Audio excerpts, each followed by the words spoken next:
તો અમે શૂન્ય પાલનપુરીની ખૂબ મજાની ખુમારી ભરેલી વાતથી મારી આ પરિચયની શરૂઆત કરું, મારી વાણીને વહાવવાની શરૂઆત કરું. તો પરિચય છે મંદિરમાં દેવોને મારો અને મસ્જિદમાં ખુદા ઓળખે છે.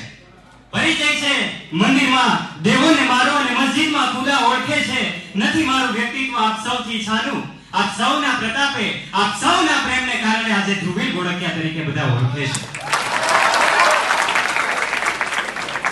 આમ કહેવા જાવ તો નેપોલિયન બોનાપાર્ટ આખું વિશ્વ જીતી શક્યો, પણ આપણે વિશ્વ તો નહીં જીતી શકીએ, પણ આપ સૌના હૃદયને જીતવાનો આજનો મારો આ ઉપક્રમ રાખ્યો છે.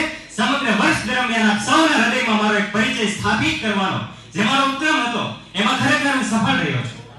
ત્યારે આ બધાને જ્યારે આટલી મોટી સંખ્યામાં ઉપસ્થિત છે, ત્યારે જેટલા યુવાનો ભાઈઓ દોસ્તો બહેનો મને સાંભળી રહ્યા છે, અહીંયા બેઠા છે, આ બધા સાથે વર્ષ દરમિયાન એઝ અ વોલન્ટિયર તરીકે કેટલાય અનુભવો થયા, આપની સાથે વિતાવેલી એ પળો ક્યારેય પણ ભૂલી શકાય એમ નથી.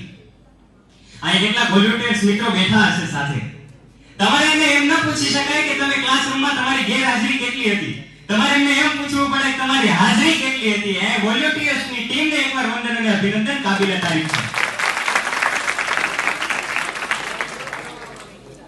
આ દિવસો કોલેજના જે ખરેખર જે વિતાવેલી યાદગાર પળો છે, એ જીવનના એક લાઈફની મેમરીમાં સુવર્ણ અક્ષરે જ્યારે અંકિત થવા જઈ રહી છે, ત્યારે એનો આનંદ વિશેષ છે. પરંતુ ચહેરા પર દુઃખની લાગણી છે, એટલા માટે કે આજે આપણે બધા જુદા પડવાના છીએ. પણ મારા વિદ્યાર્થી મિત્રો, એટલું યાદ રાખજો, મિલન અને જુદાઈ તો પ્રકૃતિનો નિયમ જ હોય છે. એક નવી સવાર માટે સૂર્યનું આથમવું પણ જરૂરી છે, અને એટલું જ જરૂરી નવા ફૂલોને ખીલવા માટે પાનખરનું મહત્વ છે.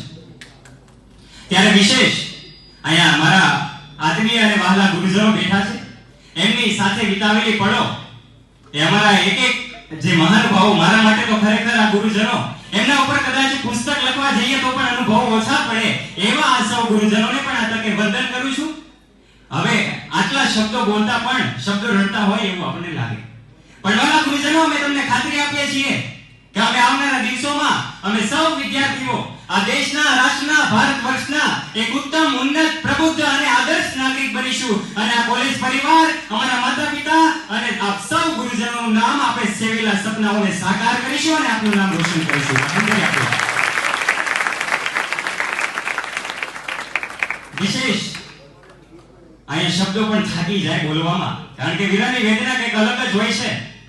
પણ અંતમાં એટલું જ કહીશ કે અમે શું કરી ગયા એ ખબર નથી, પણ જે કરી ગયા એ કમાલ રહેશે. સાંભળજો, અમે શું કરી ગયા એ ખબર નથી, પણ જે કરી ગયા એ કમાલ રહેશે. જીવન સૂત્રો તો છે બસ જૂના, બસ એની મરામત કરી છે. અને મોહબ્બત કહો તો મોહબ્બત કરી છે, અને બગાવત કહો તો બગાવત કરી છે.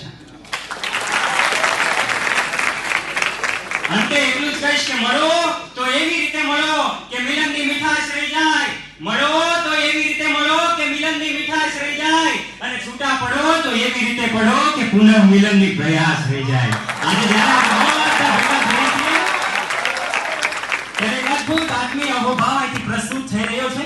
વાતો તો આમ જોવા જઈએ તો મહાસાગર જેટલી છે સાહેબ, પણ એને ગાગરમાં સમાવવાનો, આ મહાસાગરને ગાગરમાં સમાવવાનો આજે મારો ઉપક્રમ રહ્યો. અને આપ સૌએ મને જ્યારે ખૂબ શાંતિપૂર્ણ રીતે સાંભળ્યો એ બદલ આપ સૌને પણ હૃદયના ભાવથી હું ખૂબ ખૂબ આભાર વ્યક્ત કરું છું. જય હિન્દ, જય સરદાર. Thank you so much.